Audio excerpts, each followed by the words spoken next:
এ দুনিয়া মন লাগানোর স্থান নয়, এ হলো উপদেশ গ্রহণ করার স্থান, আমোদ প্রমোদের নয়। আর কত বলবা এ বাগান আমার, এ খামার আমার, কিন্তু তুমি তো বলো না যে কবরস্থানের কবরই আমার হবে। যাকে নিজের বলে মনে করেছিলাম সেগুলি আসলে আমার না। জীবন যৌবন হলো অস্থায়ী, গৌরব কিছুই সাথে যাবে না। বাদশাহ হাতেমও খুব বিখ্যাত ছিলেন, শেষ পর্যন্ত শূন্য হাতে গিয়েছেন।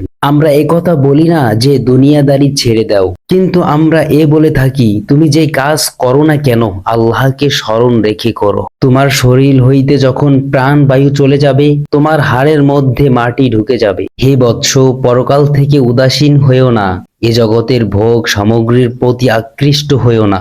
দুনিয়াদারকে প্রকৃতপক্ষে মৃত্যু জানো, মৃতদের সাথে কখনো উঠা বসা করো না। আল্লাহ পাকের আদেশ ও নিষেধকে কোরআন হতে শ্রবণ করো। দুনিয়া আনন্দ ফুর্তির জায়গা নয়, সাবধান থেকো।